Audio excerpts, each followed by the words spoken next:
Hello, welcome to Constituent Marking with Fred Long on Proof Text. I'm Fred Long, and we're looking at 1 Thessalonians 2:7. Now, this verse is tightly connected to the previous verse, such that even we could consider that this first clause, which I'm going to put a bracket around, should have been included in the previous verse. But remember that the versification, the numbering system, was a later development. I think the versification was settled in the 1400s. So not a big deal. But as we're looking at this, we need to remember the previous verse where Paul was saying he's denying the way, he's talking about how we came. We came in a certain kind of manner. So 2 verses ago, he says we came not in beguiling speech or under the pretext of greed, nor did we come seeking to please, how do you say it? Nor were we seeking glory from people, nor neither from you nor from others. So this participle, dunameniu, is a post-positioned participle. It's a circumstantial participle. It's forming a subordinate clause, and it's post-position. And post-position circumstantial participles, post-nuclear, they're either doing 3 things. They're redundant, which this one is not. They're explaining something further, which this one could be doing, explaining more the setting or the circumstances under which he came. So he's denying certain things, and now he maybe is adding another detail to that, able to be in weight, able to be en bari, with gravitas. Weightiness has to do with like authority or like a burden, but it's basically saying as apostles of Christ, which is what the next part is, as apostles of Christ, we were able to be a burden, a financial burden. So even though, he's denying a pretext of financial gain, here he's making a further explanation, saying, possibly inferring concession, although we were able to be in some financial burden or weight as apostles of Christ.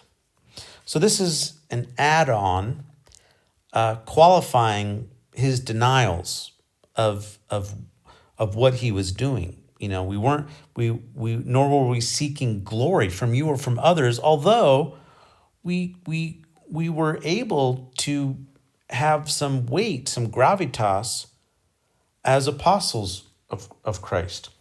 So this is a qualification, adding more details about how Paul could have been. So this verb, participle dunameniu, is a present middle formed participle. It's masculine, nominative, plural. Masculine, nominative, plural.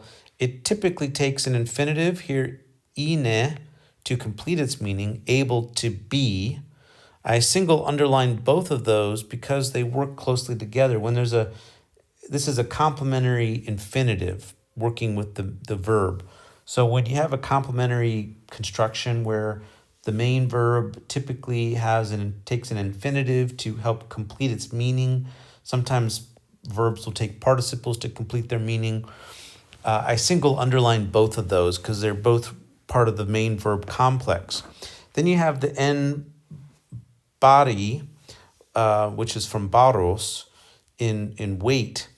That's a prepositional phrase. I put that in parentheses. And then the os Christou apostoliu, I put that also in parentheses because the os is here functioning more like a prepositional preposition, and then the Christou is fronted, draw an arrow back, as Christ's apostles. All right, so although able to be weighty with authority or burdensome financially as apostles of Christ, but and there's going to be a correction. And by the way, this idea of weightiness and of authority and financial response, able to receive finances, this issue, if you want to study that, where Paul has to walk this tight line, look at 1st and 2nd Corinthians, and this is an issue. So the circumstances surrounding that are discussed in my published dissertation, Ancient Rhetoric and Paul's Apology, the Compositional Unity of 2nd Corinthians. It's fun to study that a lot.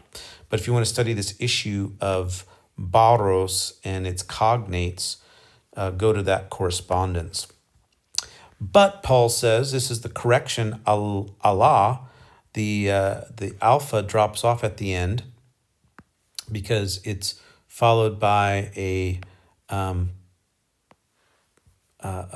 word that begins with a vowel, al eyenethemen, and this is the verb that we've been seeing in the last couple verses, expressed or implied. So indeed, this is what we're talking about.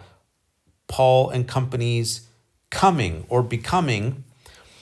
But he says, but we became, so it's aorist, middle form, first plural, we became infants. Infants in your midst, in the middle of you, en meso umon. Nepi you, en meso umon, in the midst of you. And now this period I would question. This is, we could remove this.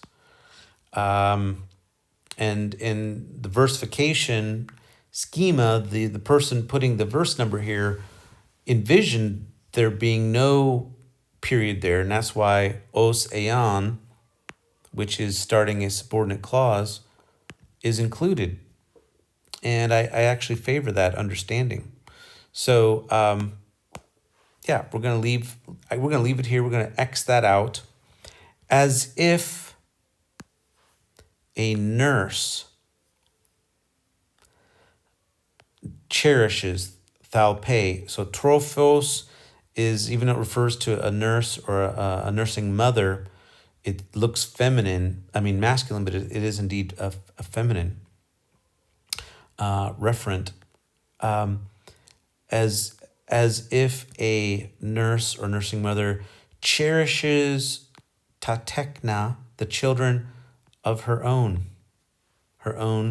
children. So here the genitive reflexive pronoun, it's reflexive because it's going back to the trophos, and it's reflexive to that trophos, cares for her own children. Now this is kind of interesting because who is whom in this relationship? Who are the children and who is the nursing mother? Is Paul and company the infants and therefore likened to the children that are being cherished by the nursing mother? That's one option. Another option is seen in a textual variant where the nepiu, if you take, it removes that nu. So imagine that there's no nu there. This changes nepiu to apiu, which is an adjective which means gentle.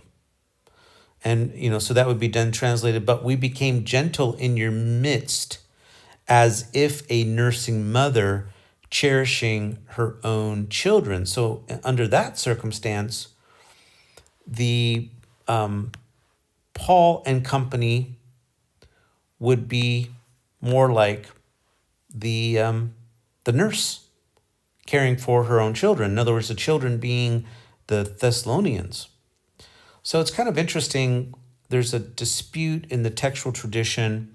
Now, why would that new be added or dropped? Well, probably because the verb right before it has a new. And so in a scribal situation where they're maybe being read the text and writing it out, they could have misheard that new or could have reimagined the scenario one way or the other. And so that's a tough choice. Now the Nestle-Aland NA text and the UBS, United Bible Society's text, have the new there. But the SBL Greek New Testament GNT does not. It has APU. So anyway, that's a textual variant issue that's very interesting. But we became gentle in your midst as like a nursing mother cherishing her own children. Well, that's how I would mark up the verse and talk about it. Definitely a metaphor going on here. The os aeon helps set up that metaphor. And so we'll continue next time. I hope you find that helpful and look forward to having you watch and listen next time. Take care.